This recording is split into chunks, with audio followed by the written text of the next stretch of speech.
Welcome in to the Blitz podcast. Today we are talking the 16th ranked New York Giants. Sorry if my enthusiasm is wearing because we have been troubleshooting technical difficulties for the better part of the last hour. So for the fourth time, I introduce to you our guest, Peter Schoff, resident Giants fan, friend of the pod. Peter, how are we doing? Well, it's been an hour, but we're doing well. We're doing well. We're hanging in there. Morale is high. I'm ready to get started. Let's do this. Yeah, we're going to run through this as fast as we possibly can so that way the internet doesn't go out. So, we're going to move on to the quarterback situation in the Big Apple. And that starts with Daniel Jones, who had a pretty good season last year, had the highest PFF grade of his career to this point.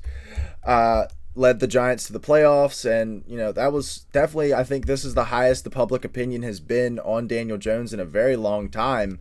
We went from the years of him falling over on the big runs and all that stuff. He was kind of just a meme for a little bit, but Peter, I know you've got some stuff to say, so I'm gonna pass it over to you.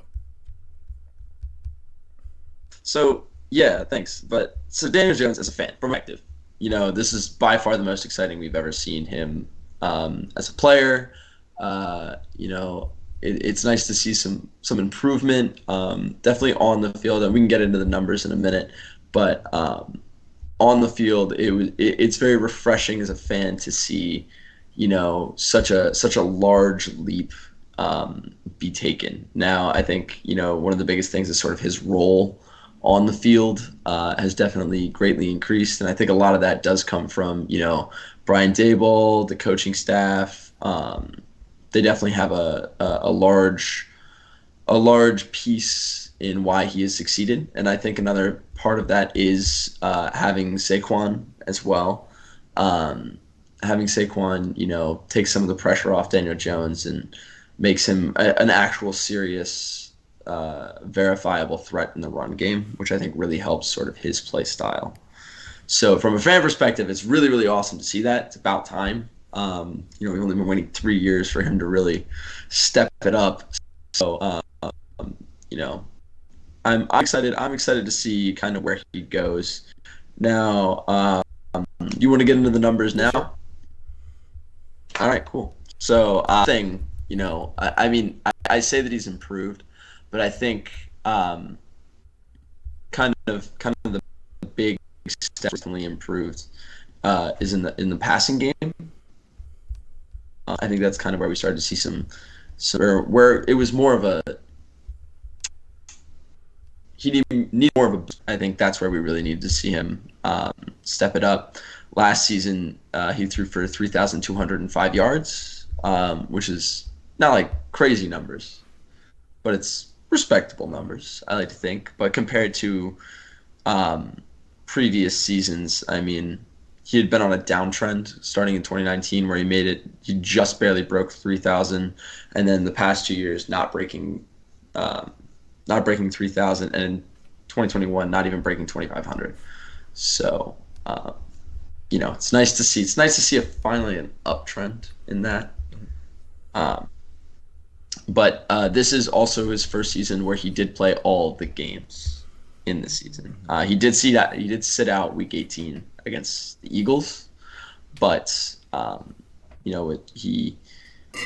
he finally has played all the games that he was necessary to play in, and in doing so, he cleared his last the closest season he's had to this season in all-purpose yards. He cleared by nearly 600 yards.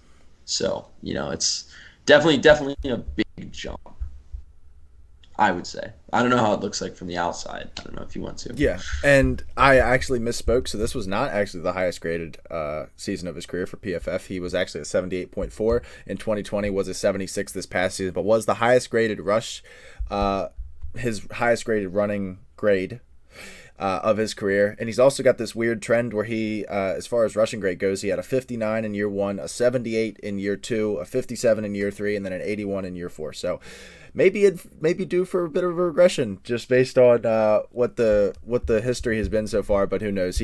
I will say, just watching from an NFL fan's perspective, it was a different Daniel Jones last year, and I do think that a lot of that can be attributed to Brian Daboll coming in and like adding what he brought to Buffalo there. I think like I remember last offseason, and we'll talk about the coaching in a little bit, was Daboll was my favorite hire of last offseason. I think he's a phenomenal coach, and that proved out to be, he obviously went on to go win Coach of the Year for this team after leading them to the playoffs. But I definitely, I was very impressed, pleasantly surprised a little bit with Daniel Jones this past season. Do you have anything else you want to touch on before we move on from quarterback? Well, yeah, I kind of have some spots where I thought there are some elements where I thought he really did contribute a lot, or improved a lot. So one of them was definitely protecting the football. Yeah. I think this year he did a much better job of protecting the football. This season alone, he only accounted for 6 turnovers in 16 games. So that's a pretty significant. Is that just with fumbles or is that with picks too? That is with picks too. Oh shit! Okay. So he has 5 interceptions and 2 fumbles, but only one of them lost in 16 games. So that's huge. Yeah. That's definitely a big improvement. In 2019, he accounted for 15 total turnovers. 2020, he accounted for 12 total turnovers, and in 2021, he accounted for 8. So we're starting to see that the turnover numbers are steadily dropping. I don't know if you're going to get better than 6. I mean, that's really hard to do if you're going to start, slinging the ball a little bit more. But the more risks you take, obviously, the more chances the ball's going to get picked off. But it's still nice to see that. I mean, he's done a better job because in 2019, obviously, fumbling was his problem. He had 6 fumbles with 3 lost. And regardless of if you lose the ball or not, if you fumble the football, the play's dead. Yeah. And play ends when you're fumbling a lot, that's going to lead to just like higher likelihood that you actually end up losing the football and turn the ball over. So, yeah.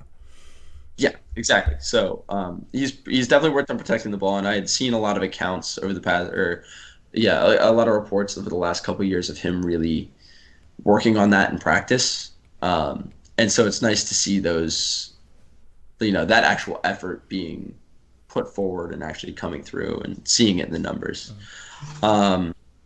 Another place where I think he really, really, really kind of turned it up was sort of his relevance in the offense. That was helped by scheme and Daboll. But just in his first down numbers, there's a lot of evidence to show that he's taken a big leap there as well. In 2022, he accounted for 213 first downs, 156 passing, 57 rushing. And then but that's up from 2021 where he only accounted for 132. So, big changes there.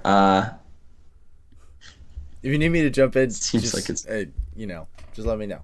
But yeah, it seemed like it was frozen. Oh no, we're good. I know I'm sure you're scarred mentally from the internet problems. Yeah, I was like, I heard you slowing down, and you were like, but we're all good. Yeah, you were frozen and not coming through. But as I was saying, the offensive relevance. In 2022, again, 213 total first downs, 156 in the air, 56 rushing. Now, he's had other seasons where he's had similar numbers as far as throwing first downs, or like first downs through the air, but he cleared closest rushing first downs by 38. The next closest he had been was his rookie season where he had 21 on the ground. But and in total first downs even he's cleared by almost 40 total. So, there's definitely significantly more involved in the scheme, and with the addition of Saquon there, it helps pretty substantially for, the Giants offense, and I think it kind of shows how much of a piece he really does play when paired with Saquon, and that sort of dual threat running option is there. Yeah, for sure. All right, well, do you got some more? You're really hitting us with the stats, man. Like I don't think we've ever had this many, like as far as like deep numbers and stuff go. Like you're really pulling out all the stops here. Well, I mean, it's well, first of all, he's my QB. I gotta know the stuff. If I'm gonna come here and talk about him, I gotta know the stuff. But I got a couple other positives, and then I do have some things that obviously still need to be worked on. I'm not one of those Giants fans that's like, Daniel Jones is the second coming of Eli Manning or Peyton Manning or all these people, or is Tom Brady or whatever, like whatever garbage. We're not winning the Super Bowl this year. That's for sure. But, I think if we get back to the playoffs, that's a success for Daniel Jones. That's a success for the Giants, especially with the schedule that we have. But a couple things that I should be noted, especially as far as his improvement, is that he's never had a wide receiver 1, much less really a wide receiver 2. Mm-hmm. Still does it. All the guys that he has are solid wide receiver 3s, except for maybe Darius Slayton, who you could say is a wide receiver 2. I think Shepard's a wide receiver 2 in the league when he's healthy. Yeah, when he's healthy, but he's been out the past like 3-4 seasons, so that I really can't count Shep. I love Shep, but I can't count Shep as a reliable wide receiver right now. It's a run. It's also a run-first team. Offense goes through Saquon. The fact that he's putting up 3,000 passing yards with a run-heavy offense, I'm overjoyed at that. Like that makes me happy. And then also he was sacked the 5th most last season. He was sacked 44 times. A lot of that comes from Evan Neal, which we'll get into later, but I do. I have high hopes for this season, but, Evan Neal as a rookie, it would be remiss to say he didn't have a bad rookie year. Yeah, and he struggled. Yeah, and I love Neal coming out. He was, I think, my 3rd player in that class. I really liked Evan Neal a lot. I was pretty psyched for the Giants because Kayvon Thibodeau, I believe, was either my 2nd or 1st graded player. So I was like Giants A+ draft, but it wasn't pretty last year. I'll say that much. It was not a lot of pressures. What was nice about him is that he didn't give up a lot of immediate pressure. Mm-hmm. So Daniel Jones still had the opportunity to get the ball out, but he was still giving up a lot of sacks and a lot of pressure from that right side. Now the bad for Daniel Jones, the things that still need to be worked on. He needs to score the ball. He needs to score. I don't get I have written in my notes in all caps, draft Gano, because we kick so many field goals because drives just burn out at the end of them. We'll get to the opponent's 30 and then just sit and not move. And so he has. What is this? What did I write down? He has the same clutchness as Nathan Peterman. So yeah, there's flashes, but it needs to be consistent. When we get down to the 20, the game plan is just stick the ball with Saquon and just run it down the gut. So it's got to be we need to see more. He needs to make more throws in the red zone for sure. I think that's a huge. Just scoring more points. 22 total touchdowns. Is just not acceptable, especially when 15 of them are in the air. Mm-hmm. 7 rushing touchdowns, great, but 15 passing touchdowns for a QB1 that we're paying $40 million.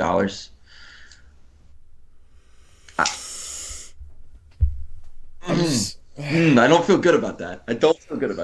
I need more. Yeah, you can rack up all these yards, and yeah, you can understand that Saquon's the bell cow, but you got to do something, man. For sure. You can't be putting up quarterback 2 numbers. I'm sorry. So yeah, that's the bad with DJ. He definitely needs to work on that front. And then there's this whole contract. What do you feel about the contract? So I personally, like I mentioned it to you before we started, I think that the franchise tag was invented for a guy like Daniel Jones, who for the first 3 years of his career was a solid, like, there was always talks of like, well, could the Giants upgrade at quarterback with this guy or this guy? Like I remember when Lamar first became available, like everybody was talking about, oh, what if him and Saquon? Like that would be really nice. And then he has a good year in this past season in a contract season after they declined his 5th-year option. And especially at the quarterback position, you look around and you're like, man, do we really want to give this guy the top end money? Because when you're a quarterback, you're either getting paid as a backup, a bridge level quarterback like the Jimmy Garoppolo type contract, or you're getting paid at the top of the market, regardless of, how like close you are to Patrick Mahomes or whatever, you're going to get the top end market. And if they would have just tagged him, waited the year, see how he played, and then reassessed after next year. I know that, there is some advantages as far as paying him before Burrow's contract comes up, Herbert's contract comes up, Hurts, all those guys. Lamar got paid this offseason as well. You may have had to bump that number up a little bit, but at least you feel a little bit more confident in him moving forward, whereas now, you've signed the contract. I know there's some outs to it, but I think the tag is like, that's why the tag's here for a guy like Daniel Jones. So that's what I would have done. Go ahead. I was going to say, so you think we should have tagged Daniel Jones versus Saquon? Well, especially now, and I understand that you kind of had to with Saquon because the contract negotiations just, you weren't there at that point.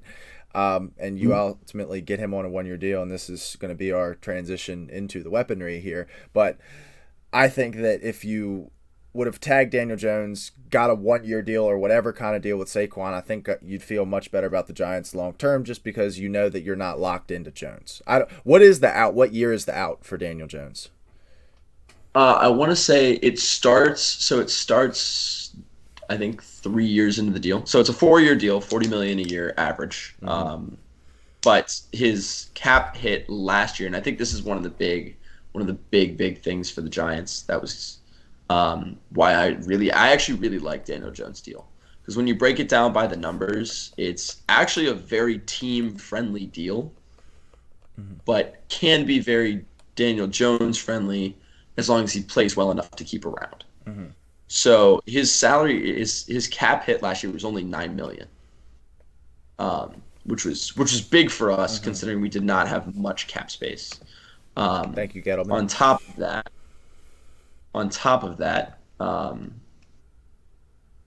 there was also, I'm not sure exactly what it was, but I think after year 3, his cap hit drops to like, I want to say it's in the teens. I have to look at the numbers exactly. And then after that last year, his cap in the 4th year of the contract, if we decide to cut him, it's only $6 million of dead money. Okay, so yeah, that's... And also his salary... Yeah. And also his salary increases as it goes on. So the longer we are inclined to keep him, I think the most we pay him is like 47 mil, but that's after the cap has increased a couple more times in like 2026. So in 2027. So I'm really all right with that. And I think we paid Daniel Jones a fair amount of money. As far as, $40 million seems like a lot, especially before all these newer QBs sign their deals. But as soon as they sign their big deals, I mean, he's still going to be getting paid the same as Dak Prescott. And honestly, based on how Dak's been playing the past couple of years, I might have to stop you there, buddy. It's like I don't know. I would maybe pay them roughly the same. Maybe Dak gets a little more. Maybe you get the youth bump for Daniel Jones. So the dead money thing is $82 million if you cut him after this year, $63 million, and then it jumps down to 18 after year 2. So if he's really bad over the next 2 years, I think the Giants would be willing to eat that 18 and cut him, and then it's 9 after year 3. But the first out is after year 2. But all right, so we're going to head on to the playmakers now, and this was obviously a big topic of conversation was, are we going to get Saquon Barkley this year? Are we not? They got the coalition of the running backs forming together against the teams to try and get them more long-term contracts, more money on their contracts. But Saquon Barkley, he folded, quite frankly, and got a 1-year deal with the Giants, and he's going to be returning. All of the fantasy managers that drafted early, all of the dynasty managers of Saquon Barkley let out a nice, easy breath of fresh air there when they see that he's returning. Also, their big acquisition of this offseason was Darren Waller. They traded a third-round pick that I believe was the Kadarius Toney pick to go get Darren Waller from Vegas. The problem here is now the wide receiver room now. Like the running back and the tight ends, if they were being ranked by themselves, they're probably in the top 10 for both of those groups. The wide receivers are the problem. This is one of the 2 or 3 worst wide receiver groups in the NFL in all likelihood. Isaiah Hodgins was a late season breakout for them last year. You have Darius Slayton, who's been sticking around here for the last couple years. Paris Campbell, who had some, I wouldn't even say had some years in Indy, had some games in Indy. They also draft Jalen Hyatt from Tennessee in the 3rd round, and then they also have last year's 2nd-round pick in Wan'Dale Robinson here. So who are you most excited about from this playmaker group?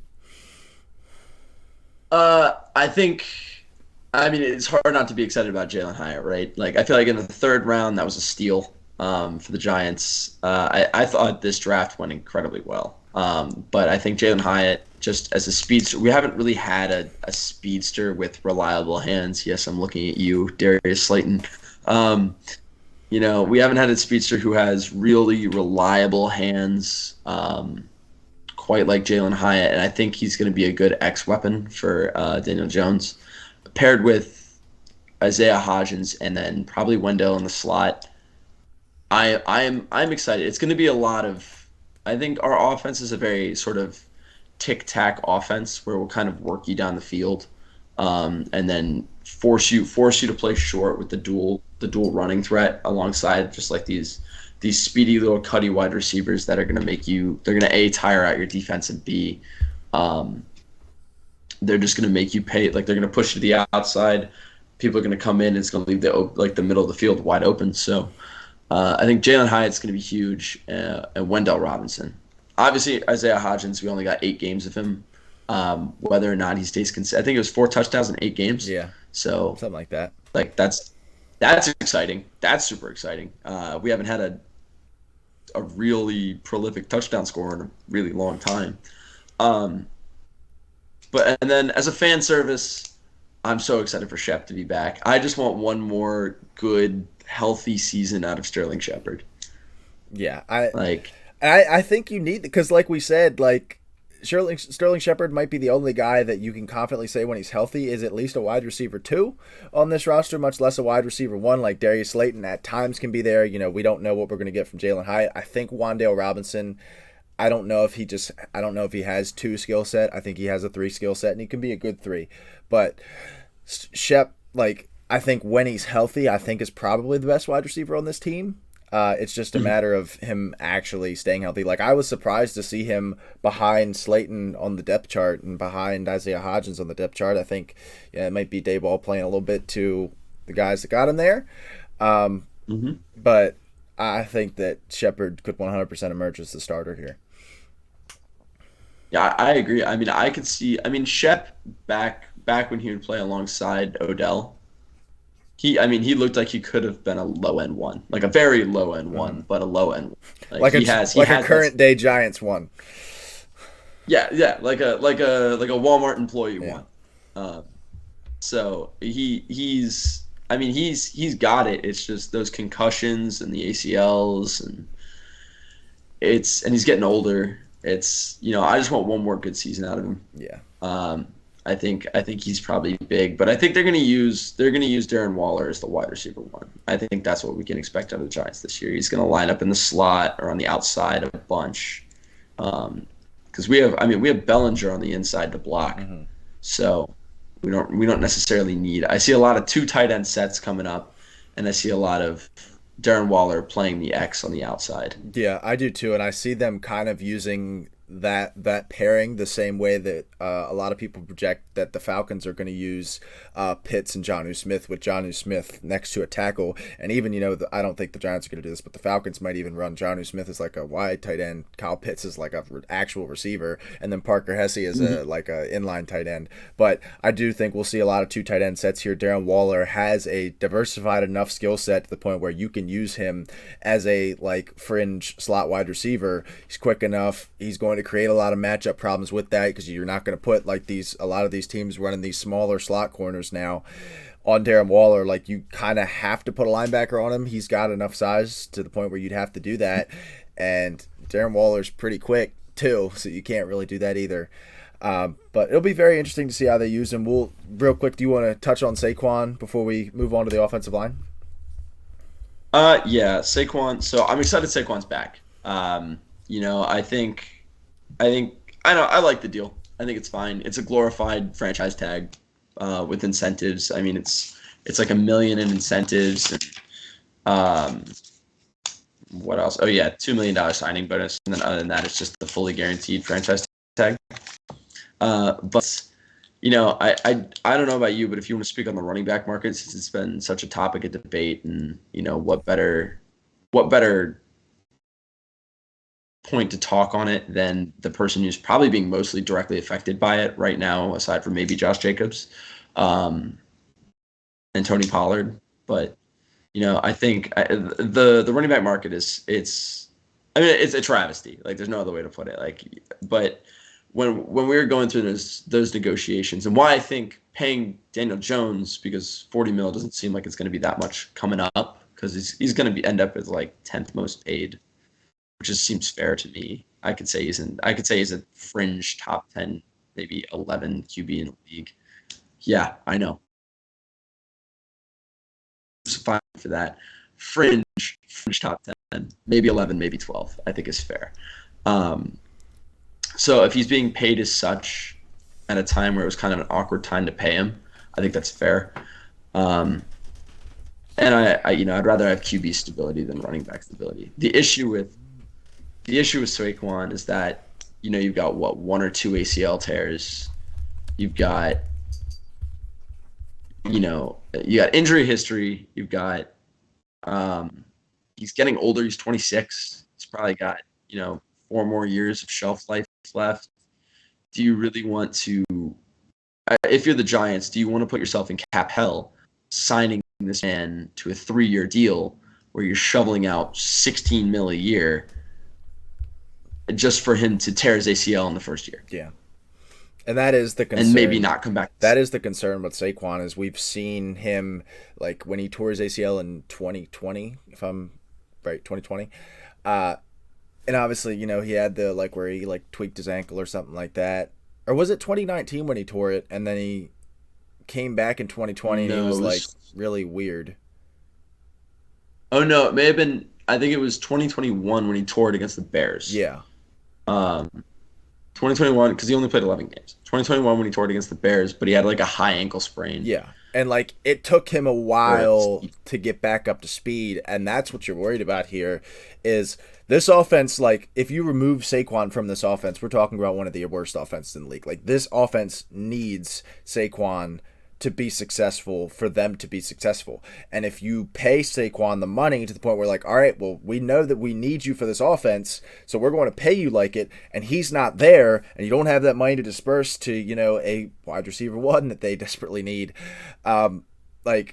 that's going to hurt this team a lot, especially when they go into a season with the game plan being set in place to the point where, like, all right, this whole thing runs through Saquon. We need Saquon for this.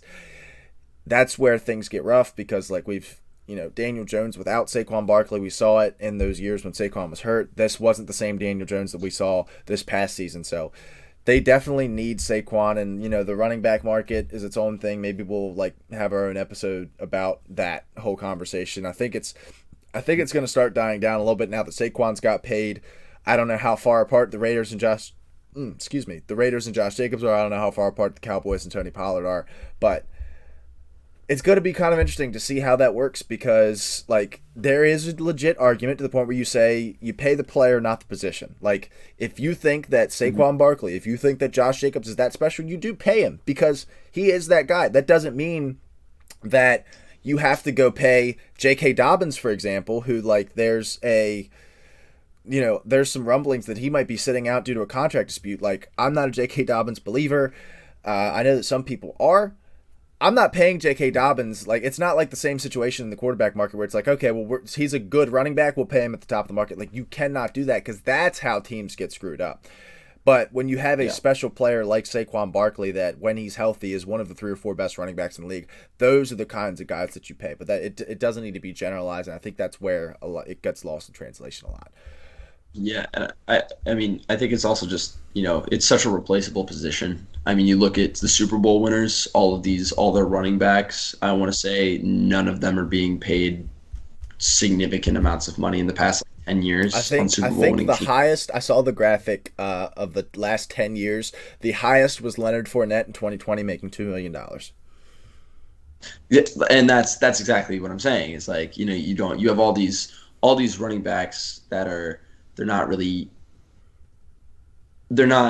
like, you don't need a great running back. You don't need one. I mean, obviously the Giants, that's kind of how our offense is working, but in the league today, it's not like, it's not a key element to a Super Bowl winning team.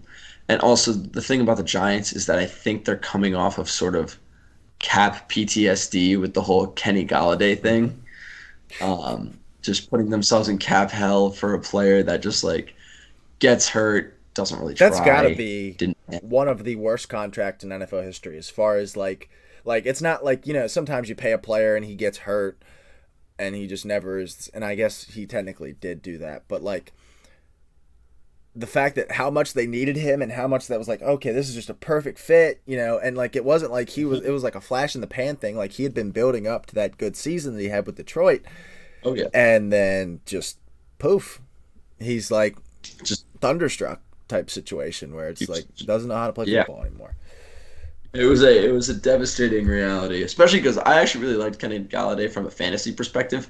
So when we got him, I was like, oh, great, awesome. This is a sick wide receiver. He's going to do a lot for us. And then he did nothing for you. He did absolutely nothing. He didn't even block. I was like, what? Yeah. I think I saw one blocking highlight. And that was as easy as blocking highlights are to find nowadays, and we only got one for Kenny Galladay. All right. Yeah, I only do. Heartbroken. Yeah. All right. So we're gonna keep moving here. We're at about the 32-minute mark, so we might have to turn the Jets on here a little bit. No, New York. That was not intended. All right. Offensive line. We're going to start here with Andrew Thomas, who did break out this past season to become one of the better tackles in the NFL. I'd say he's probably sitting around that top 5 or 6 area, and that's something you got to be really excited about as a Giants fan, to have him here after it looked like for a while, this is a guy who was picked at number 4. You were hoping this would be your franchise tackle, and it seems as if he's become that kind of guy. And on the other end, you might have another franchise tackle here. We didn't see it in year 1, but maybe it shows up a little bit later. You drafted him at number 7. That is Evan Neal out of Alabama. Didn't have a great rookie season. I still believe in the guy I talked about a little bit ago. He was my number 3 player in his class, so I really believe in Evan Neal and what he can do. I think he's an ideal athlete. I think he's got solid pass protecting technique. I think he can use his athleticism in the run game as well. I think he's a really good tackle prospect, and I'd be really surprised if over a 2 to 3 year span he doesn't work out. I could see it being very possible that he does have an Andrew Thomas-like route where he takes a little bit to get there. But if he can become, even a little bit less than an Andrew Thomas level player, this will be a top 10 offensive line pretty much regardless of who you have in the middle. We saw that with the Saints for so many years, where they had Teron Armstead and they had Ryan Ramczyk on either side. Like, they were always a very competent offensive line because you have 2 bookend tackles on either end. You also add in John Michael Schmitz here as well, who was a lot of people's number 1 center. Was very surprised that he fell to the second round. In the last mock draft that I did, the day of, I had John Michael Schmitz going to the Giants in the first round. So I was like, All right, that's, it may be a little bit of a reach, but they seem to really like him a lot. I'm pretty sure like that was like one of the most home run hits, and they get him in the second round without like having to trade up or anything. So I think that's excellent value for them. Then you have Ben Bredesen. Okay. He's here. He's here as well, as is Mark Lewinsky, who came over from Indianapolis the year before last. Or last season, one season ago. I think he played that season. Yeah. You got anything you want to highlight on this offensive line? So obviously Andrew Thomas. That is just I had been waiting for him to pan out. I mean, all Giants fans, and I mean all Giants fans, have the same, and we can all unify together on this one thing, and that is Eric Flowers hurt us. Eric Flowers made us all collectively very sad. So drafting O lineman is it's like getting your heart broken and then immediately going back into a relationship and hoping that hoping it's gonna be different this time. No, he's gonna be different this time. Andrew Thomas, after his first season, we were ready for heartbreak. But second season came in, he only gave up, I think it was like 3 sacks all year. And then this season he came in and he was a top three tackle, in my opinion. Easily top 3, only behind the Chiefs. Or no, was it like Terran Armstead? I don't know. There's PFF. Yeah, I know he was. Keep talking. It was Trent Williams. Yeah, I don't know why I couldn't think of the best tackle in the NFL, but yeah. But only behind Trent Williams. That's the only person that I think you can put above him personally. For me, this season he was lights out, lockdown, and he protects Daniel Jones's blind side, which is so important, and probably a reason why we've seen Daniel Jones bump down, because he's not being, ripped from behind. Now I think Evan Neal, that's my breakout player of the year. I think we're going to see a Andrew Thomas type elevation to his game. I think it's not a secret that rookie tackles tend to struggle traditionally. I mean, there are a couple outliers there. What was it like? I think it was Darisaw. Yeah, we had this like weird stretch where over the last few years where we had Rashawn Slater come in and play like an all-pro tackle in year 1, and then the year before that we had Tristan Wirfs come in and play like an all-pro tackle in year 1, and there was like the weird stat where like they both got drafted the same pick. The Chargers and Bucks were both 7-10 the year before. They got a new quarter, like it was like this whole like big connection, and they both ended up being really good. And I really thought that Evan Neal could have been that guy because he was so refined. He just felt like not like he wasn't like a project. Like he felt refined, felt like he was almost a safe pick, even as the 7th overall pick. And he wasn't really that good this past season, and I don't know why I didn't like alter what Mitchell wrote for Ben Bredesen as the breakout candidate, because mine is 100% Evan Neal. I think Evan Neal is probably the biggest breakout candidate on this team, much less this offensive line. Oh, 100%. I mean, Bredesen is going to be, I mean, they obviously need help. Most of the sacks that the Giants faced came from the interior. So that's why I'm very excited for the rookie with John Michael Schmitz. Yeah. I'm super excited for him. I mean, I think he's a plug and play type center. I think he's going to be great. Obviously all rookie linemen struggle, not a secret, but I think he's going to do a good job at just beefing up the middle. But I think our breakout player of the year is 100% going to be Evan Neal. I think we're going to see quite a transformation this year, if not this year, then next year. For him, I don't think he's Eric Flowers. His personality, it doesn't seem like he's fazed by like the bright lights either. It seems like he's very, I want to get down, do the work, get better, and he seems very committed to that. So I'm excited to see where he goes this year. And I think the Giants are finally going to have a decent offensive line. Yeah. It's been 20 years of that. And like I said, man, it starts with those 2 tackles. Like if you can get those 2 tackles, if you can get Evan Neal moving along towards being, even halfway worth that 7th overall pick, you're talking about one of the best tackle tandems, if not maybe even the best tackle tandem, especially with that Saints duo split up now. You may be talking about the best tackle tandem in the NFL. And, if John Michael Schmitz is a serviceable center, you fill in these guard spots with the average players. We're talking about one of the best offensive lines in the league, and that can make up for, we have a lack of a receiving game. But yes, we have the best offensive line. That helps the rushing game a lot for obvious reasons, and it helps Daniel Jones a lot because when you're able to, I think he's a guy that if he's got time, he's going to be able to deliver the ball, and it's not going to be as much of a problem as if he's always getting hurried. And that helps make Saquon worth the amount of money that you're giving him if he's got a good offensive line in front of him and he's able to create those big time runs that he is so great at creating. So moving on to the front seven, where we're going to talk about another rookie that they got from this past season in Kayvon Thibodeau. Like I said, was my number 2 player in his class. I absolutely loved Kayvon. I thought that he should have went number 1. I think that the fact that you guys got him at number 5 was an absolute steal. I think that we got it's kind of like voter fatigue with like where like LeBron, for example, is like he's the best player every year, but they don't give him the MVP. For so long, Kayvon Thibodeau was supposed to be the number 1 pick in his class, and I think everyone just got bored of that and was like, oh, let's throw Aiden Hutchinson in. Oh, let's throw Trayvon Walker. And Kayvon Thibodeau probably should have been that guy all along. Obviously, Aiden Hutchinson maybe showed why he deserved to be in that conversation this past year. He was very good as a rookie. But I think Kayvon Thibodeau, I would not be surprised if Kayvon Thibodeau long-term ends up being a better player than Aiden Hutchinson. You also have Sexy Dexy in the middle there, was phenomenal last season. Another guy who really broke out, was one of the top interior guys. According to PFF, was the top interior guy, tied with Chris Jones at a 92.0 grade.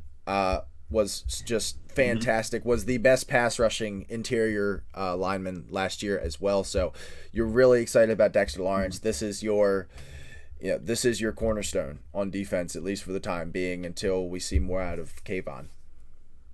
Yeah, I think the front seven is just something to be super excited about. It's definitely, in my opinion, the strongest sort of area of the Giants team. I mean, they were weak in the linebacker position, and that was kind of what was selling us throughout the season. I mean, that's where we're falling short to the Eagles.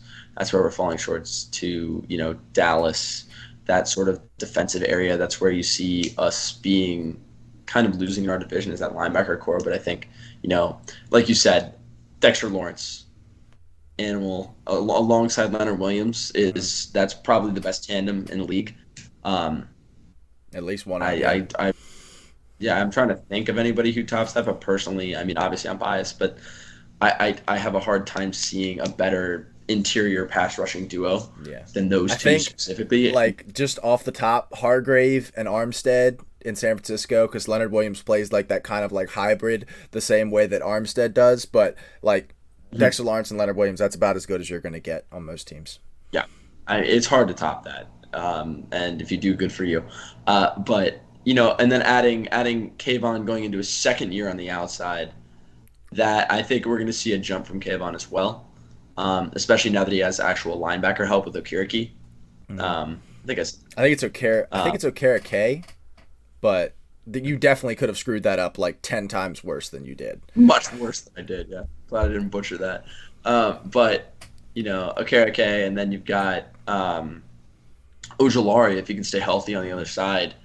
I mean, even in limited games, Aziz, when he was playing, you could see there was significant there's a significant boost to Kayvon's stats when Aziz was playing opposite him. I mean, other than that, we have a bunch of no names other than those two real pass rushers. Mm-hmm. So yeah, I'm pretty excited to see.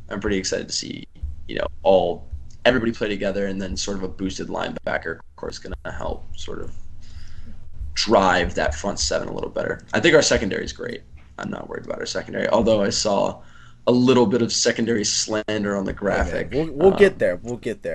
Let's wrap up the front seven and we'll move on, because I don't know. We'll get to it in a second. But Kayvon Thibodeau, like I said, is definitely the defensive breakout for this team. I don't know why Mitchell completely missed, and I do have the authority to to override him, and I don't know why I didn't. I think I was just trying to get this graphic out, to be quite honest with you. I don't know why I didn't override and put Evan Neal and Kayvon Thibodeau, because those are two of my guys. Like, I loved those two guys coming out of that class. I had Derek Stingley at 1, which, then I mean, and I talked about this in the Texas episode.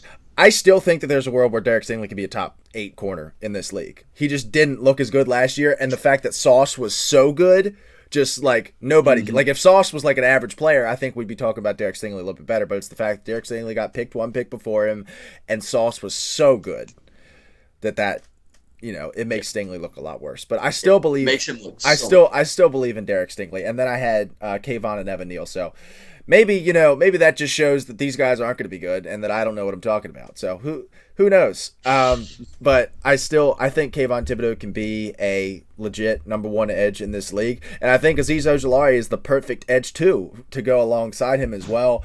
You bring in Ashawn Robinson, who's a vet. Interior rusher, Dexter Lawrence. Like, this is the highlight of this team other than the coaching staff, which we'll see in just a second. But let's move on to the secondary here for the Giants. And if you're wondering, I'm sure all of you were wondering why I'm wearing this Maryland hat. And it is because of that man right there, Deonte Banks, hashtag he a Terp, was the first-round pick for the New York Football Giants this past season. I loved watching him play. I got to go see him play a couple times last year. I think he's going to be really fun for the Giants. And this was a needed position. Like, you have Adoree Jackson here. You don't really know how many more years of productive NFL play he's going to be giving you. You got Cordell Flott here as well, but you're not, like, jumping off the wall about this cornerback room. Then you have the safety pairing. I think losing Julian Love isn't going to hurt because Bobby McCain – I think there's a world where Bobby McCain is an upgrade over Julian Love. Like, that could very well happen. I think there's a world. Bobby McCain had some very solid seasons with Washington. And then Xavier McKinney here as well. I think he's one of the better young safeties in the NFL. I think you're really hoping you see a jump from him this year. I believe this is year 4 or year 3 for him. I think it's... He came in the same class as Andrew Thomas, right? Because he was a second-round pick. McKinney came in. Yeah, I think so. So I think they took him at like 34 or 36 or something. Yeah. So I think it's year 4 then if Andrew Thomas is in year 4. So you really hope you see a breakout from him because since he was a second-round pick, you don't have a 5th-year option. You will be making a contract decision on Xavier McKinney after this season. But what are you excited to talk about with the secondary? Let's get right into Deonte Banks. 4.35 40-yard dash, 42-inch vert, 11.4 broad jump. I mean, this dude is a freak.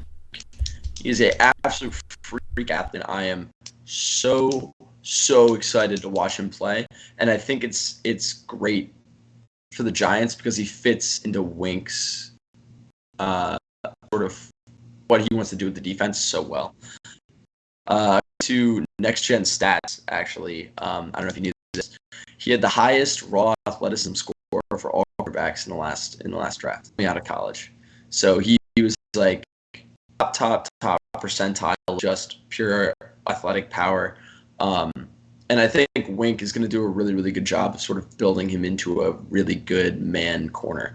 And as a lot of people know, the Giants, they lead the league in man coverage because of Wink's sort of style. 44% of snaps were played in man coverage. So I think he really has the potential to become a true CB1. Do I think we're going to see the same sort of thing that happened with Sauce where he's just really good off the rip? No, absolutely not. No, he's not. He doesn't have that raw talent there that Sauce does, where Sauce was able to just go to the NFL and just go straight into it. I think it's going to be, a 2-ish year project, 3-ish year project, sort of like Andrew Thomas, Evan Neal. Really develop him into someone that can handle the Devontae Adams, that can handle the Cooper Kupps, that can handle the Jamar Chases for the upcoming years. Even in the division, they handle the A.J. Browns, handle the C.D. Lambs, and the Terry McLaurin. Yeah, he's got his work cut out for him. It's a tough division. It's a really tough division. So, I'm super excited to see what he does his rookie year. It's same thing as an offensive tackle. rookie cornerbacks always struggle, but I'm excited for him. I think he's going to be really, really good. Yeah. And then Xavier McKinney, obviously. I think he's just, he was injured. He had the hand injury. I think it's his first year. He has had a lot of rest, not worrying about injury. He's going to come back and show people why he's one of those top young safeties in the league. Yeah, and I Deonte Banks. That's my boy. I'm really excited to see what he could do here in New York. His mirroring is really what got him a first round grade. He's so sticky. Mm-hmm. The thing that worries me though is the amount of press that Wink, the mirror ability is going to help him a lot because Wink runs a lot of man, but Wink also runs a lot of press, and his press technique does need some work. That's the one thing. Yes. If you were to point at something, if he's going to be a man-to-man corner, you're not going to say zone coverage because that's not really what he's going to be doing here. If there's something that needs work, it is his press technique, and I think that over time he can get that figured out. Wink also developed Marlon Humphrey into the press corner that he is, so I think that Deonte Banks I think is a far better athlete than Marlon Humphrey, and if he can figure that out. He has all the potential in the world. I did have him as my CB4 behind Joey Porter, Christian Gonzalez, and Devon Witherspoon, but definitely in it's like a humongous tier gap after Deonte Banks to the next corner in this past class. Yeah. I did think it was funny. PFF's pro comp for Deonte Banks, Eli Apple. So that's a fun one. Gotta get excited. Woo! Oh no, Deonte. not Eli. But that's disappointing. Yeah, but. I mean, hey, he's a Terp, man. He's gonna be awesome. It's weird. The Terps Maryland doesn't put a whole lot of guys in the NFL, but the guys that they do put in the NFL are very good. So, Stephon Diggs, yeah, Diggs, DJ. Ngakoue, Darnell Savage had his years of being a solid player. The problem is the Steelers have drafted 4 or 5 Terps over the last 8 years. None of them have been good. We get all the bad Maryland players, and everybody, every other Maryland player that gets drafted is great, and it's really frustrating. But it's great. It is what it is. Mm-hmm. We're gonna be putting a lot of guys in the NFL here in the future, man. Lock's got it on lock. All right, moving on to the coaching staff here. I honestly think this might be one of our most controversial rankings. As I was putting it together, we have the Giants coaching staff ranked 6th. I can't list the teams some of the teams that they're above, but some of the teams that we've revealed already, that's in front of Sean McVay and the Rams coaching staff. That's in front of Mike Vrabel and the Titans coaching staff. It's right behind Sean Payton in Denver. This puts Brian Daboll in the elite of the elite tier amongst NFL coaches and amongst NFL coaching staffs. Obviously, we talked about it. One coach of the year in year 1, led them to the playoffs after a 5 or 6 win season the year before. So, you see the before and after. You see the A and B. Brian Daboll was the really main addition there as far as the difference in wins. I think what he brings schematically is fantastic. Obviously was able to build Josh Allen, has built Daniel Jones up to a level that we haven't seen him play at so far in his career. His passing concepts are so creative. The stuff that he does to scheme those guys up, especially those wide receivers that we know aren't the most talented, to get those guys open, I think is extremely important. You also have Wink Martindale here, who's, when you're talking about guys that run man coverage pretty much specifically, this is about as good as you can get. So one of the better defensive coordinators in the NFL, Mike Kafka here as well, did some pass game coordinating in Kansas City for a while, was kind of I know Bieniemy gets a lot of the credit for the red zone stuff. Kafka had just as much of a hand for the years that he was there in the red zone stuff as Bieniemy did, or at least he helped Bieniemy a lot create a lot of that red zone stuff. And I think that's why I don't know. I can't seem to figure out why the Giants have so much struggle in the red zone. Maybe it is Mike Kafka. Maybe we need to drop this team down a ranking a little bit. But what are your thoughts on the coaching staff? I mean, I think Daboll is just an absolute beast. He single-handedly has turned the franchise around alongside Joe Schoen. I think adding both of them was such a huge win for the Giants and the organization. But I think, Kafka, as far as I do agree that they are an elite coaching squad. I don't want to get that twisted, but I think if there was a weak link, I think it's probably Kafka. Well, and the best part about that But I is he love, doesn't call the plays. Like it's not like this is a defensive coach and you're like worried about Kafka as an offensive coordinator because he's the guy calling the plays. Like he's just kind of like a pass game coordinator. He's a coach.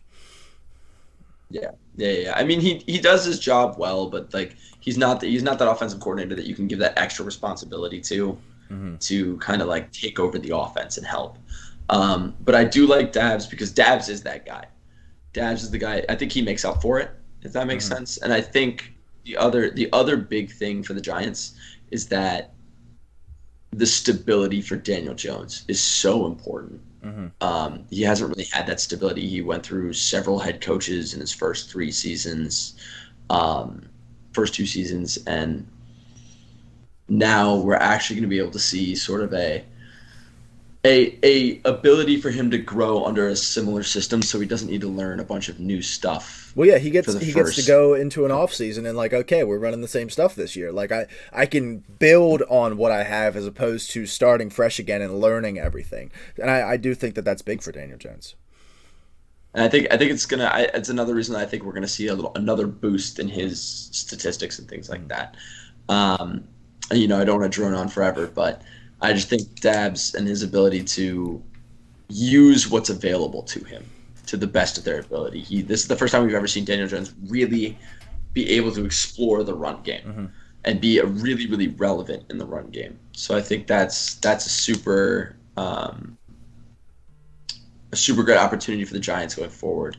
That Dabs really opens up the true potential of every player he has on the field. Yeah, and I do think that that's one of his best qualities to like be like, okay, look, we have a guy we have a quarterback that can move. Let's use that to our advantage. We can't do the drop back passing stuff and let our receivers win all the time because that's just not what they're going to be able to do. That's not the skill sets that we have here. Let's try and scheme them up. Let's use the run game to scheme them open.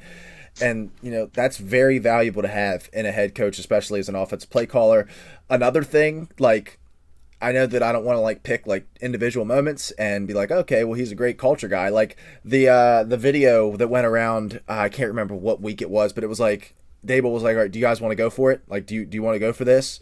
And, like, that culture being established, like, that's one of the main reasons why we have Pittsburgh so high. It's like Tomlin has a culture established in Pittsburgh that he's obviously a defensive minded coach, so he doesn't have like the schematics and stuff that these offensive guys do, but he has that culture. I think Dable has that same thing, and like if there's an argument to be made as to why they're at 6th, like ahead of a Sean McVay, is the fact that to go with his schematics, which are obviously great as well, he is establishing a legit culture here in New York that they haven't had in a very, very long time. Like, and Dable, I mean, he's not like McVay, but he's also not like Tom Coughlin where he's like 170 years old. So like he can kind of talk to these guys like they're not like it's your grandfather. Like he's much more relatable to players in a way, and I really do think that helps build up the culture here in New York. And that's like, if there's a reason why you're high on New York, I honestly do think that it's the coaching staff. Yeah, and I mean you can see it come through in just like the way that they play, and any sort of mic'd up moments. I know this might seem a little ridiculous when talking about how good is this coaching staff, but when talking about the culture, looking at the mic'd up moments, look at all the stuff that happens off the field, with the Giants PR team puts out, things like that. You can feel the culture in all the videos and stuff. There's definitely an almost family kind of feel. I mean, it's a team that struggled for so long, so that players that have been there for a long time finally starting to succeed and see everything pay off. They trust Brian Dable, and Brian Dable trusts his players, and I think that's the big thing. They trust each other, and it's built this sort of winning mentality. And I think that's something that's been, that got lost when you had the what's his name, Landon Collins and then OBJ's on his way out. It's one of those things that like that culture kind of got lost. Ben McAdoo's not in there building a culture for anyone. Joe Judge not building a culture. Joe Judge. I knew that things were going to change in New York. It was that video, like when the coach arrived. I think it was like right when he got hired, and he like hopped out of his like brand new pickup truck in the full suit on. I was like, all right, this guy's got like he's just like he's got like that moxie. Like you see him, I don't know if he's like yelling at a ref, but it kind of looks like he's like flexing. He's getting hype. Like he Dable's with it, man, and that's why I think if you are optimistic about the Giants, it's because of this staff, really, I believe. All right, moving. I'm with you, and the young players. Yeah, and the young guys. All right, moving on to the schedule here. And if there's a reason you're pessimistic about this Giants team, you're looking at this schedule. This is your third ranked strength of schedule. Now, obviously, strength of schedule is based on last year's win percentage, but man, it is a gauntlet. You're obviously it hurts to look in this division where you have two of the three best teams in the NFC. You have Philly, you have Dallas. You have Philly in two of your last three games. So if the Giants are sitting there at like 7-7, even 8-6 or like 6-8, if they're 6-8 going into week 16, season might be over. Like that's what you're talking about here. Like you got the Rams in there as well, but maybe they've figured it out by week 17. On the flip side, everybody could always already be hurt and their season's been over for months. But heading in, you got to go to Philly in week 16. You do get Philly at home in week 18, and maybe they've already locked up the NFC by that point, so who really knows. But you're also playing the AFC East, which you can argue is probably the toughest division in football right now. Like we talked last season about how the AFC West might be the greatest division in sports history, and in just one season the AFC East might be better than that, just like that, and we found a replacement for it. You also have the NFC West, where you've got San Francisco, you got Seattle. Whew, man, this is a gauntlet, man. It's a tough. So the over/under is set at 7.5 wins. First off, do you think that's a fair line? I think that's a fair line. I think that's a pretty solid line. I think the Giants, my projected win total for the Giants, if all goes well and we play our hearts out, our projected win total is probably 8. So I think that's a good line. Okay. I think it's a pretty good play your heart out and all goes well. You clear the line and all goes well. There's a couple 50-50 games that I think we can win in there. One being the Rams, one being Seattle. I think we could take one from Dallas if we're playing our hearts out. Obviously we have our 2 free wins from Washington. 1 win, 1 tie if they decide they want to show up that day. But I don't see. I mean, Philly's such a beast. I doubt we take one from Philly. I mean, the Cardinals are probably a win. Yeah, like I'm looking at the schedule, and like I look and I see, like with some teams you look at it and they're like, okay, that's a guaranteed win. I see one guaranteed win on the schedule. And that's the Cardinals without, Kyler Murray. If they played the Cardinals in Week 10, you probably wouldn't be saying that's a guaranteed win because Kyler Murray could be playing by that point. Week 2, he's not going to be back, so that's probably a guaranteed win. Everything else here, like, are they favored outside of the Rams at home, the Packers at home, and they're probably favored against the Patriots at home. And it's a bunch of 50-50s. Yeah, like they're favored in maybe 4 games this year. Like, honestly, the Raiders will be favored if they're at home, but since it's in Vegas, the Raiders are probably going to be favored. Whew. Yeah, man. It's scary, but this is still the same team that eked out a win against the Ravens. Mm-hmm. This is still the same team that, they were punching way above their belt. You can say what you want about Minnesota's defense, but to beat Minnesota in a playoff game and to also almost beat them in the regular season, that's a what? How many? Like 12-win team? Mm-hmm. 13. 11-win team? 13. Now the thing was, so, and I was kind of going to save this. Well, I'll save it for the next one. Go ahead. But it's just, this is a team that likes to punch. They like to be the underdog. They like to punch above their belt, above their weight class. So I think to count them out is silly. To say that it's like, okay, they're going to only win like 5 games, because that is what it looks like. It looks like 5-6 wins tops when you're looking at that schedule. And that is if we eke one out on Dallas, like in week 1. But, we've only gotten better since last season. And last season we were still giving a lot of good teams a run for their money. So it's... Yeah. I thought, this was the point that I was going to hit. I thought that the Giants overachieved last year. Like, I think that was generally, like, amongst the media, a lot of people, like them and the Vikings specifically, and it was weird that they matched up in the playoffs. I think both of those teams overachieved last year. Now, I do think that they got better, which is why I find it hard to believe that even with the much tougher schedule, and, you know, they did get some games where they, like, you know, against the Ravens, where they got, like, a forced fumble when the Ravens had, like, a minute and a half left, and up by 4. Like, they get a force, like, wins like that don't come by very often. But for whatever reason, man, I can't see them only winning 7. I think they're such an 8-win football team. Like, yeah, that's kind of where I'm at. I can't believe I'm doing this, but I think I'm going to go over. I think I'm going to hit over. I can't believe this. I did not come into this episode thinking I would do that. It's going to be just over. It's a good line. It's a very good line. Because if it was 8.5, I'd be like, oh, yeah, fuck that. Under. Yeah, Jesus Christ. But, damn. Fucking Vegas. All right. I think it's just. Yeah. All right. Moving on. We're going to wrap it up here with the final rankings portion of it and the championship window as well. So, obviously, the Giants are 16th overall. Do come out as the 27th ranked offense. I think that can be attributed to the playmaker. We used offensive play calling as a tiebreaker. Like if you're between, we're good. About as like a tiebreaker between if you have a tie between this and another team. I guess that didn't really happen a whole lot because I do think the Giants are winning pretty much every tiebreaker as far as offensive play calling goes. But still have them coming out here at 27th. You've, like, talked me into it. Like, I was ready to come in here, like, guns a-blazing, like, this is so stupid. You had them above my fucking Steelers. Like, this is dumb. But you've kind of talked me into the Giants a little bit, so I'll give you that.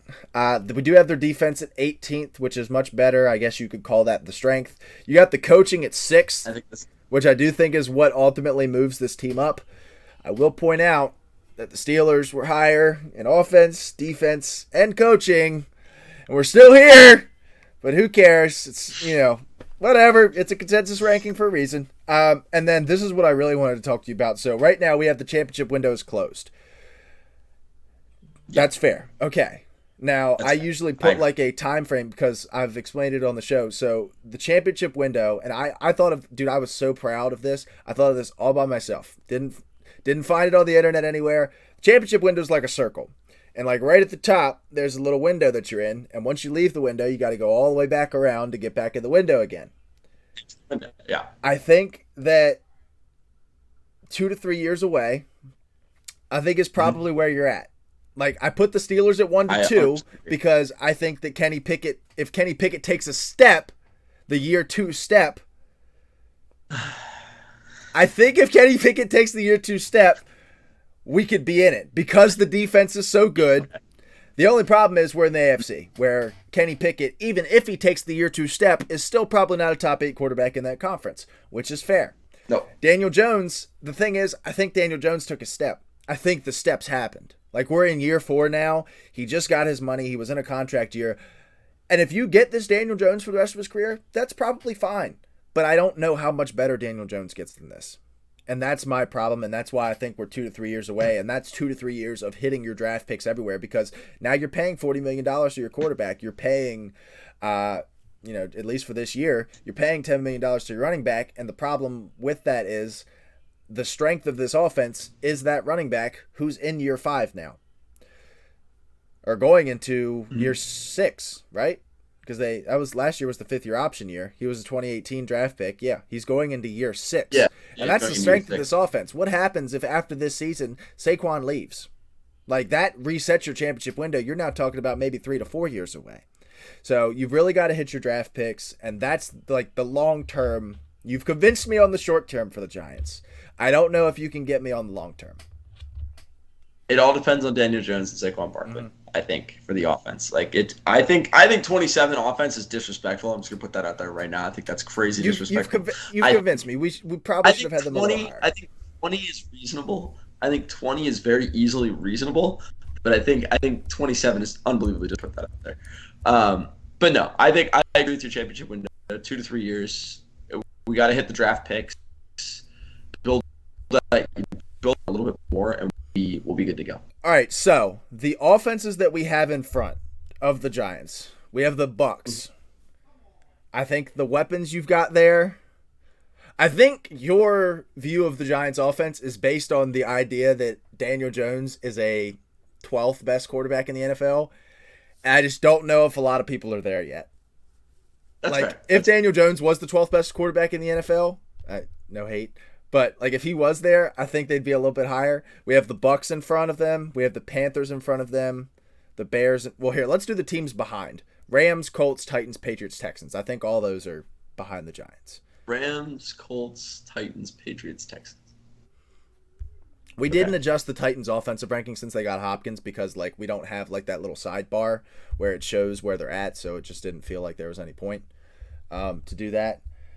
Personally, I don't think it changes too much. Too much. I mean, Hopkins is gonna be I had good. this argument with Kane. Like, I don't think this is a Julio Jones scenario. DeAndre Hopkins was a monster down the stretch last season with Colt McCoy as his quarterback. Like, I do think that, and it moves everybody down a peg. Traylon Burks becomes a 2. Westbrook Akina becomes a 3.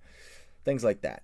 Derrick Henry's 3 again. Yeah. Kind of. So we got Bucks in front, Panthers in front, Bears in front, Commanders in front, Falcons in front. I think, okay, if I were to sit down and reconsider everything, I think it stops at Atlanta. In my opinion, dude, I think I don't know if you caught the Falcons. I don't know episode. if I can justify. I think Bijan Robinson is the best running back in the NFL right now. Like, I think that as soon as he starts playing, he's going to be the best running back in the NFL. And if they have that with Arthur Smith, who I thought we were extremely unfair to their coaching staff. Like, I think Arthur Smith is a legit, very good offensive play caller, especially with scheming up stuff for the run game. The thing where he lacks is that Daboll where he has the culture. I just think he's so far behind on, like, the culture stuff and, like, being a head coach stuff that I think that's where we were unfair. Okay, Packers, Cardinals, Raiders, Steelers, Broncos, where are you stopping me? Okay, let's go one at a time. Who's right above them? Bucks. Who do they have at quarterback? Who's throwing? Like, I understand that Daniel Jones isn't like, even if you said Daniel Jones was the top 16, put him at 16 because wherever you have him is disrespectful as hell. Of course. But let's put him roughly middle of the pack quarterback, 14. I think that's fair. 14th best QB as far as all purposes. Okay. Let's do this first. Kyle Trask. Let's do this first. It's Baker, but let's do this first. Mahomes, Allen, Burrow, Rodgers, Lamar, Herbert, Trevor Lawrence, Jalen Hurts. Then we go down a peg. Here, let me actually help myself a little bit. Just by being able to remember the names. Watson's still in front. Kyler's still in front. I think Tua's still in front. I think Dak is in front. I think Kirk is in front. I think Stafford, depending on the day. Mm-hmm. We're now at 14. Yeah. Then so we get 15, into like 16. Geno, Goff, Derek Carr, Russell Wilson, Jimmy Garoppolo. I think Daniel Jones might be in that tier. I think he's upper end of that. The fact that I had him below Jordan. You've really talked me into the Giants here, man. I think you might want to look into this as a career. Yeah, we'll see about that. I mean, I can talk all day about the Giants. I think Daniel Jones really is. He's more just we're a run first offense, so he doesn't get the respect he deserves in that regard. He loses out on stats and statistics, so he doesn't look as good as he could. But as far as doing his job on the field, I think he's upper tier of that Goff. I seriously put him at 14, 15, really. Okay. All things considered, rushing, the dual threat, what he brings to the field, the issues he provides for the defenses, and the fact that he does have, as much as he doesn't get to use it, he does have a very pretty deep ball. And that's a threat that you need to he has never had that wide receiver to go out and get it. But if you look at all the deep balls that get dropped by Darius Slayton, they are right in the basket of his hands. And Darius Slayton just drops it. He's not an athlete. He's scared of big moments. He just drops the ball. And lighten him up, man. I've had my heart broken too many times by that guy. But here's the deal.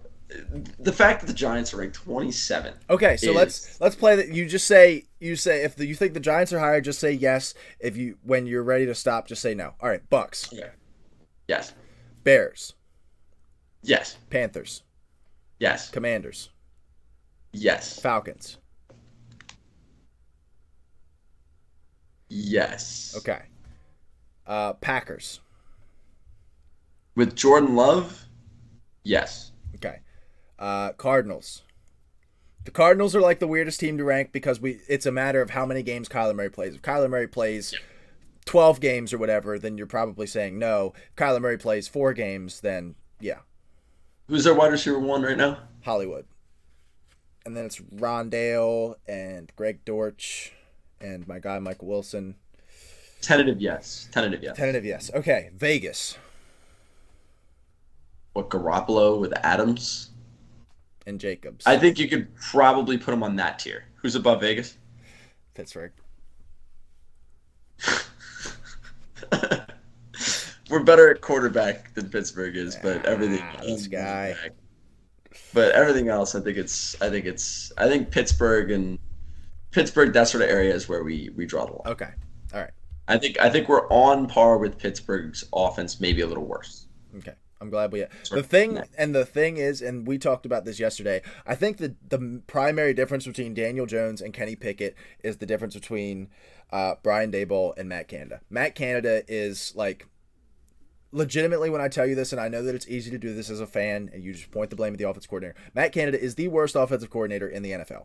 I don't know how he returned. Like I saw like a ranking the other day, and it was like ranking the best play callers in the NFL. Matt Canada was dead last.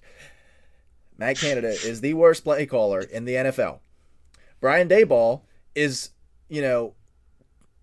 conservatively speaking, a top 8 play caller in the NFL. Mm-hmm. And I do think that that's the difference. I think if you put Kenny Pickett in New York, I think you see a lot of the same things you see with Daniel Jones. If you put Daniel Jones in Pittsburgh, I think you see, I wouldn't call what we saw from Kenny Pickett a disaster, but I think it wouldn't be pretty. Well, let's run through the stats of Kenny Pickett really quick. Just because this fucking guy, okay, and I commend him for bringing his stats to the table. He's got a notepad like 8 miles long of statistics. Yeah, he dedicated a page to Kenny Pickett. I made sure. So Kenny Pickett, let's just compare the stats this season alone.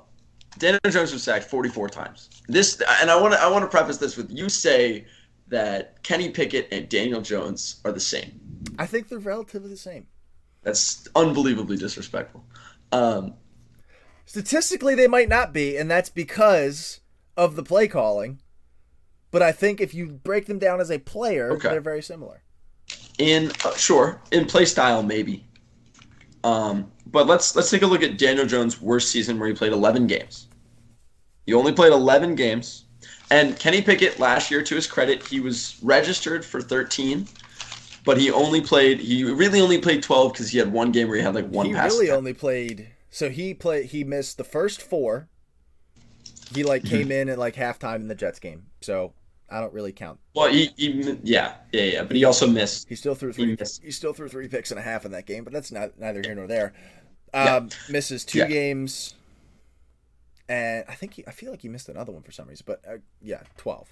Yes, I gave him 12 games under his belt, looking at the stats and going through and seeing how much time he played. I gave him 12 games. So in 12 games, we'll just say 12 games. In Daniel Jones' 11 games in 2021, he accounted for 2,726 all-purpose yards, 300 of those on the ground, 2,400 of those in the air. And then as far as touchdowns, he accounted for, had them somewhere, or as first downs, he accounted for 132 first downs. Kenny Pickett, in his time, in 12 games, accounted for 10 touchdowns, 3 on the ground, 7 in the air, and 9 interceptions. He also had 3 fumbles, with 0 lost. DJ, in his career, even as a rookie, never had a negative turnover amount. He was never negative turnover to touchdown. Kenny Pickett is technically Kenny Pickett hasn't either. He's +1. But what if I told you that in the last full 8 games the last full 8 games that he played, he was second in the NFL in PFF grade behind only Joe Burrow. It happened. It happened. He also only accounted for 2,641 all-purpose yards.